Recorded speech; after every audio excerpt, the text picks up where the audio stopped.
आप सभी प्रिय श्रोतागणों को इस YouTube चैनल पर हार्दिक अभिनंदन करता हूं। तो कन्या राशि वाले प्रिय साथियों, मेरी ओर से आप सभी को बहुत बहुत प्यार भरा नमस्कार। तो मित्रों, आज हम चर्चा करने वाले हैं पितृपक्ष के बारे में। संपूर्ण विस्तार से चर्चा करेंगे और यह पितृपक्ष में आपके ऊपर आपके सगे दुश्मन हमला करने वाले हैं और यह आपके सगे दुश्मन 3 लोग हैं जो यह पितृपक्ष में आपके ऊपर हमला करेगा। और इस पितृपक्ष में क्या आपको करना चाहिए और क्या नहीं करना चाहिए, आज हम इनके बारे में भी बताएंगे। और आपके जीवन काल में जो कष्ट आप झेल रहे हैं, जो निम्न प्रकार के आपके जीवन काल में कष्ट चल रही है, यह भी पितृदोष का ही खेल है। और आपके जीवन काल में आपकी कुंडली में पितृदोष लगा हुआ है, जिसके कारण से आप तरह तरह के समस्याओं का सामना कर रहे हो। तो मित्रों, आज हम इनके बारे में विस्तार से चर्चा करेंगे कि आखिर आप अपने जीवन काल में इतनी समस्या झेल कैसे रहे हैं और यह समस्या आ कहाँ से रही है, क्यों आप खून के आंसू रो रहे हो। तो आप यह कार्यक्रम के अंत तक अवश्य बने रहिएगा। और जो इस चैनल पर नए आए हैं वह इस चैनल को बेल आइकन दबा के सब्सक्राइब कर लें, लाइक करें और अधिक से अधिक शेयर करें और कमेंट में जय श्री सत्यनारायण भगवान अवश्य लिखें। तो मित्रों, चलिए हम कार्यक्रम को शुरू करते हैं। तो एक बार मैं आपसे निवेदन करता हूं कि जिनकी कुंडली में या जो पितृदोष से आप परेशान हैं, तो आप एक बार गया में जाकर पिंडदान अवश्य कराएं, घर पे ब्राह्मण भोजन अवश्य कराएं। अगर आपको गया जाने में प्रॉब्लम है तो आप दिए हुए कॉन्टैक्ट नंबर पे हमें कॉन्टैक्ट करके आप अपनी सामग्री को उपलब्ध करा सकते हैं। तो मेरे द्वारा वहाँ पर जाकर आपकी पूजा कर दी जाएगी, आपकी पिंडदान कर दी जाएगी। तो मित्रों, ब्राह्मण भोजन भी आप अवश्य कराइएगा। तो मित्रों, अगर आपको ब्राह्मण नहीं मिल रहा है तो आप हमें भी भोजन के पैसे दे सकते हैं, या फिर आसपास में अगर कोई ब्राह्मण है तो आप उन्हें बुलाकर भी घर पे भोजन करा सकते हैं। तो चलिए हम कार्यक्रम को शुरुआत करते हैं कि जैसे आपके जीवन काल में एक तरफ रुपया पैसा और दूसरी तरफ कर्ज आपको तबाह मचा कर रखी है। एक तरफ रुपया पैसा और दूसरी तरफ कर्ज आपको बहुत परेशान कर रखा है, आपके घर में तबाही मचा रखी है, कर्ज आपको बहुत परेशान कर रही है।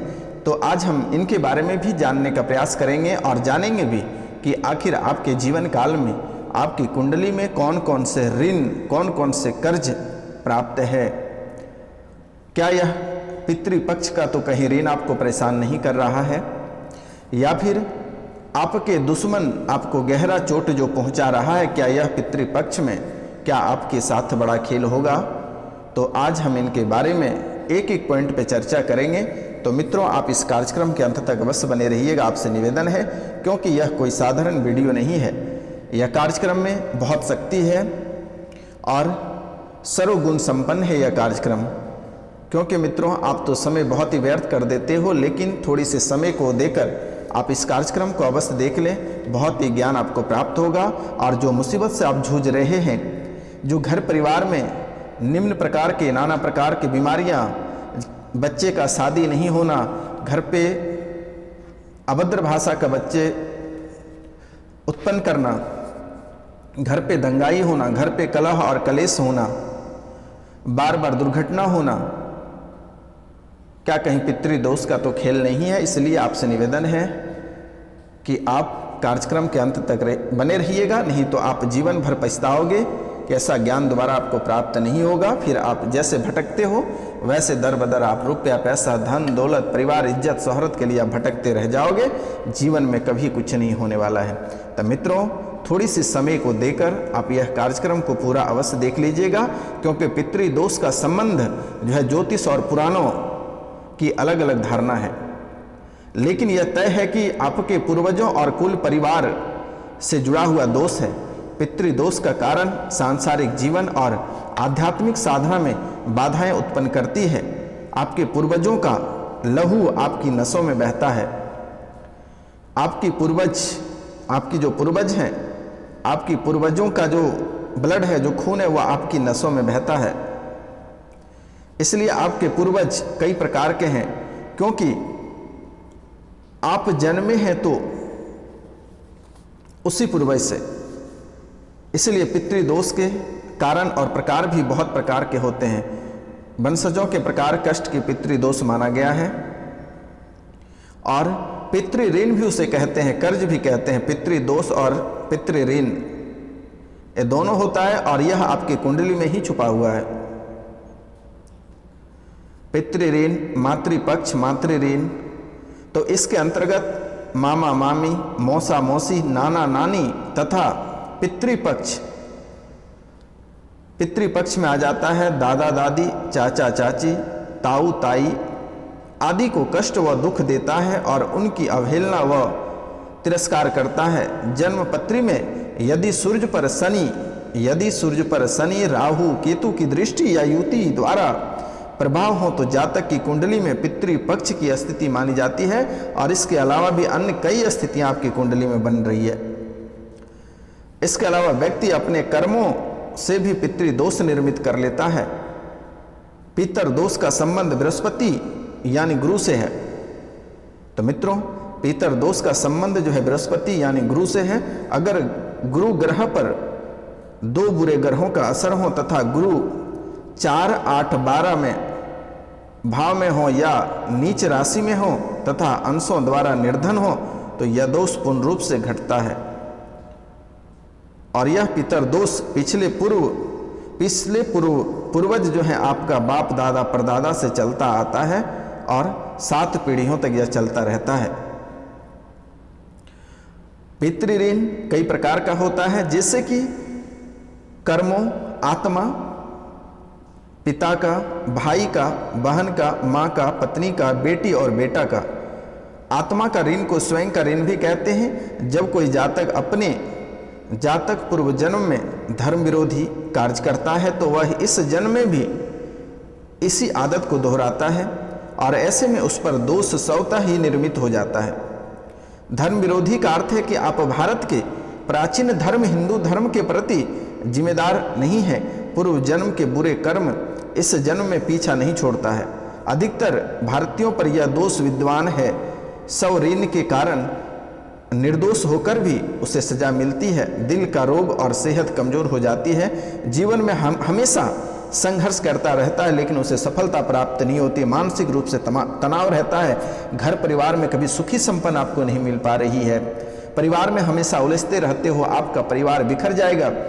कभी आपसे माँ अलग हो जाएगी, कभी आपसे बाप अलग हो जाएगा, कभी आपसे भाई अलग हो जाएगा, कभी आपसे बहन अलग हो जाएगा, कभी आपसे सास ससुर, नाना नानी, पूरा कुल परिवार आपका तहस से नहस हो जाएगा।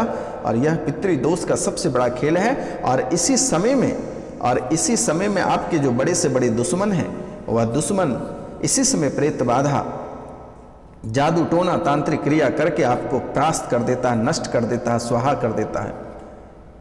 इसलिए मेरे मित्रों, आपकी कुंडली में भयंकर पितृदोष बना हुआ है, लेकिन आप चंद्र रुपये बचाने के लालच में आपकी स्थितियां धीरे धीरे गंभीर हो जाती है। आपके पास रुपया, पैसा, धन, दौलत सभी हैं, लेकिन अपने पूर्वजों के लिए 2 रुपये खर्च करने की हिम्मत नहीं है, ब्राह्मण को भोजन कराने की हिम्मत नहीं है। और आप तड़पते रहते हो, कहते हो कि हमारे पास इतने सारे कष्ट हैं, हमारे व्यापार नहीं चल रहा है, हमारे परिवार में सुख शांति नहीं है, हमारे बेटे हमसे छोड़कर चला गया, हमारी बहू छोड़कर चली गई, हमारी बेटी पागल होकर निकल गई। बस यही कारण है, क्योंकि आपके कुंडली में पितृदोष लगा हुआ है, या पितृदोष आपका पीछा नहीं छोड़ेगा। नहीं तो आप ब्राह्मण भोजन अवश्य कराएं, या फिर गया में जाकर अपना पूर्वजों का पिंडदान अवश्य ही कराएं। और इस समय आपको क्या करना चाहिए और क्या नहीं करना चाहिए, आप कार्यक्रम के अंत तक अवश्य बने रहिएगा। बहुत ही महत्वपूर्ण बात हम बताने वाले हैं। नहीं तो अगर यह कार्यक्रम अगर आप छोड़ देते हैं तो जीवन भर पछताने के सिवाय कुछ नहीं बचेगा। आप तो कंगाल हो ही चुके हो, और भी कंगाल हो जाओगे।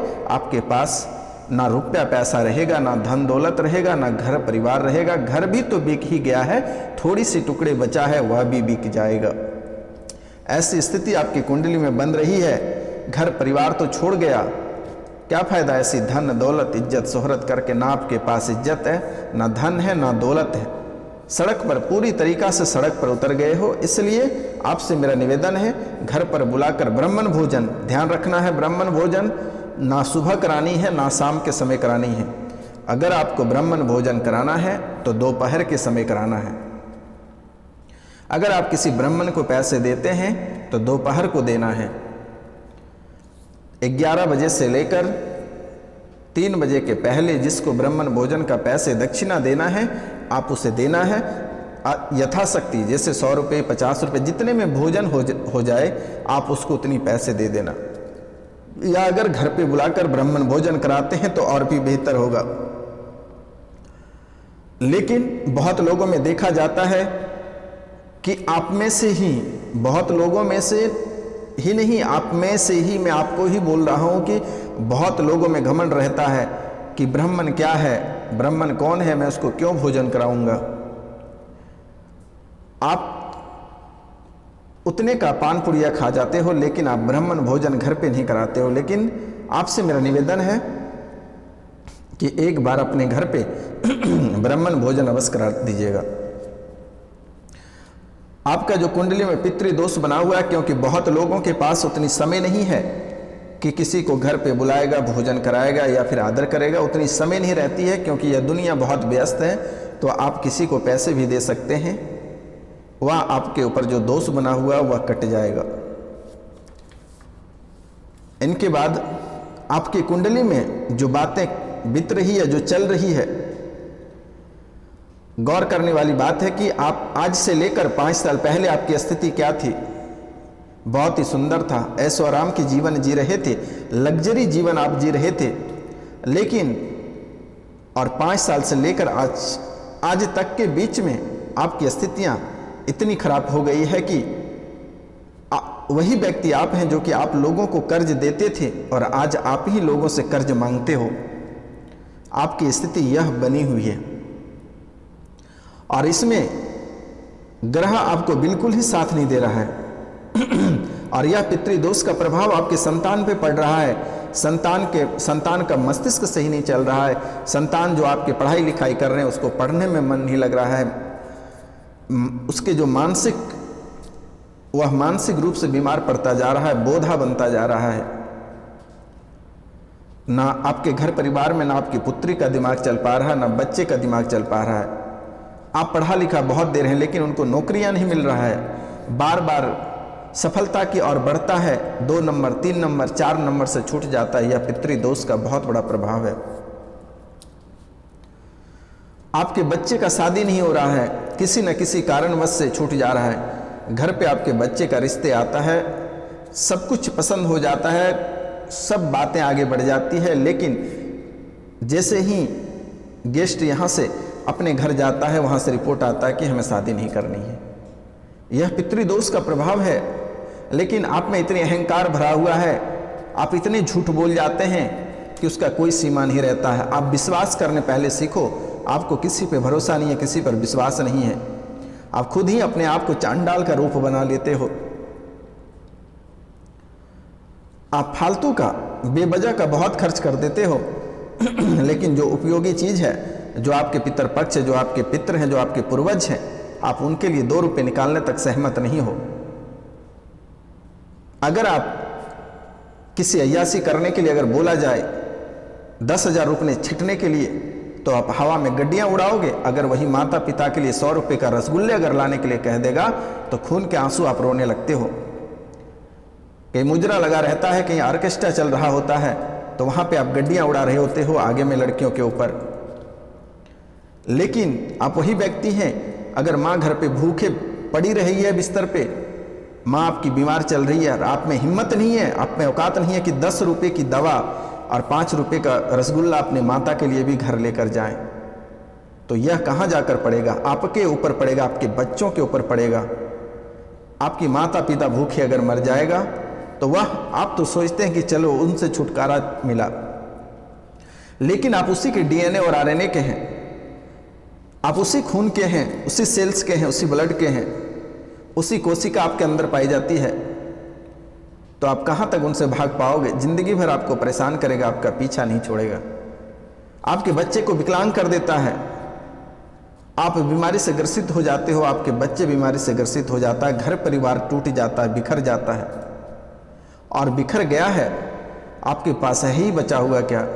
आज आप भाड़े के घर में रह रहे हो, अपने घर को बेचकर आप भाग रहे हो कि हमारे ऊपर ये कर रहा है, वो कर रहा है, लेकिन पहले अपने पितर को, आपके जो पूर्वज हैं, आपके जो पेरेंट्स थे, आप उनके लिए अगर थोड़ी सी पूजा अगर करा दिए रहते तो वह सुख शांति से आप उसी घर में रहते। लेकिन आप में उतनी क्षमता नहीं है, आपके पास 100 रुपये नहीं है, आपके पास 500 रुपये नहीं है, 1000 रुपये नहीं है कि आप इस पितर पक्ष में पूजा करा सके। जिसके कारण से अगर आप यह कार्य नहीं कर रहे हैं, अपने पूर्वजों का पूजा नहीं कर रहे हैं, तो आप आज मानसिक रूप से बीमार हैं। आप एक एक रुपया पैसा के लिए तरस रहे हैं, एक एक दाना खाने को आप तरस रहे हैं, और आपका व्यापार ठप हो गया। आप जो प्रतियोगिता परीक्षा की तैयारी के लिए उछल रहे हो कि हम IAS, IPS, दरोगा, PCS अधिकारी बनेंगे, वह भी आप घंटा नहीं बनने वाले हो, क्योंकि आपकी स्थितियां धीरे धीरे खराब होती जा रही है, और ना ही आपके बच्चे बनेंगे। इसलिए मेरा आपसे निवेदन है कि अपने पूर्वजों को अवश्य ही पूजा करें, और उसमें कोई बड़ी सामग्री लगती है, छोटी मोटी चीज़, छोटी मोटी उपाय रहती है। मैं आपको वीडियो के अंत में बता दूंगा, आप वह भी कर लीजिएगा तो आपके जो है पूर्वज आपसे खुश रहेंगे। आज आपको ऋण कर्ज आपको दबा रही है, क्योंकि वही माता पिता, वही पेरेंट्स आपको आगे बढ़ाया, लेकिन फिर वही आपको नीचे भी दबा रहा है। क्योंकि मित्रों, अगर अपने पूर्वज, आपको मैं छोटा सा एग्जाम्पल देता हूं, अगर आप में थोड़ी सी दिमाग और नॉलेज है तो इन बातों को अपने माइंड में सेट कर लेना। जैसे कि बच्चे कोई बड़े कांड कर जाता है, तो उसके पेरेंट्स को कहने आता है, प्रचारने आता है कि भाई आपके बच्चे मेरे बच्चे को पीटा, आप संभाल लो, नहीं तो मैं पीटूंगा। तो पेरेंट्स बोलता है ठीक है मैं संभाल लूँगा, और आप पेरेंट्स के छत्र छाया में रहते हो कि कोई बाहर के लोग कुछ नहीं कर पाता है। तो उसी तरह का अगर आप अपने पितरों को अच्छे से पूजा देते हो, अच्छे से रखते हो, तो बाहर के जो प्रेत बाधा आपके ऊपर सौंप दिया जाता है, जो तंत्र विद्या क्या रहता है, जो जादू टोना कर दिया जाता है, जो बड़े से बड़े भूत प्रेत तांत्रिक लोग, जो बड़े से बड़े आत्मा आपके ऊपर भेज देता है और आपको सीधा ऊपर पहुंचा देता है, वह अगर आप अपने पितरों की पूजा करते हैं तो बड़े से बड़े भूत प्रेत जादू टोना की ताकत नहीं है, हिम्मत नहीं है कि आपको बाल बांका कर जाएगा। इसीलिए मेरा निवेदन है, और आपको मैं बारंबार प्रणाम करता हूं कि अपन कम से कम 100 रुपये, 50 रुपये कम से कम पूर्वजों को भी दीजिए। घर पे पूजा कराने में कोई करोड़ों रुपए नहीं लगता है, 100-500 रुपये में हो जाएगा। एक बार अपने पूर्वजों के लिए भी पूजा कराइए। यह पितरपक्ष है और यह 15 दिनों तक चलेगा। कम से कम किसी एक दिन आप उनके लिए भी समय दीजिए। देखिए आपका जीवन जो अभी आप रंक बनता जा रहा है, आपका जो स्थितियां जो आप रंक बनते जा रहे हैं, वह राजा की स्थितियां फिर आपको बस जैसे ही अपने पूर्वजों का आप पूजा करते हैं, उसके बाद आप धीरे धीरे राजा की ओर बढ़ते चले जाओगे। क्योंकि हर पेरेंट्स को अपने पुत्र का ख्याल रहता है कि उनके पुत्र क्या कर रहे हैं, आप क्या कर रहे हो, आपके पेरेंट्स, आपके माँ बाप, आपके दादा परदादा देख रहे हैं, ऐसी नहीं है कि नहीं देख रहे हैं। इसलिए आपसे निवेदन है कि आप इस समय एक बार पितर पूजन अवश्य करें। आज जो शनि ग्रह से आप परेशान है, जो राहु ग्रह आपको परेशान कर रहा है, जो केतु आपको परेशान कर रहा है, जो आप एक एक टुकड़े भूमि का टुकड़े संपत्ति से आप मोहताज हो रहे हैं, जो घर में किसी की हत्याएं हो जा रही है, रोड एक्सीडेंट में मृत्यु हो जा रहा है, बस यही दोष है। और इनके साथ साथ 3 व्यक्ति से आपको सावधान रहने की जरूरत है, क्योंकि 3 व्यक्ति में आपको बहुत ही चोट पहुंचाएगा। और अगर आप पितर पूजन करते हैं, ब्राह्मण भोजन करते हैं, तो यह दोष स्वतः ही कट जाएगा। और इसके बहुत ही खास उपाय हैं। अगर आप पितृ दोष या ऋण को उतारना चाहते हैं तो आपको 3 उपाय अवश्य करना है। जैसे कि धर्म के अनुसार कुल परंपरा पालन करना है, पितृपक्ष में तर्पण और श्राद्ध करना है, और संतान उत्पन्न करके उसमें धार्मिक संस्कार डालना है। प्रतिदिन हनुमान चालीसा पढ़ना है। भ्रूकुटी पर शुद्ध जल का तिलक लगाना है। 13, 14 अमावस्या और पूर्णिमा के दिन गुड़ घी की धूप देना है। घर के वास्तु दोष को ठीक करना और शरीर के सभी छिद्रों को अच्छी रीति से प्रतिदिन साफ सुथरा रखने से भी आपके ऋण चुकता हो जाएगा। यह बहुत ही खास उपाय है। तो मित्रों, आज का कार्यक्रम यहीं तक था। आप सभी को नमस्कार, प्रणाम, राधे राधे। मिलते हैं आपसे अगले वीडियो में। तब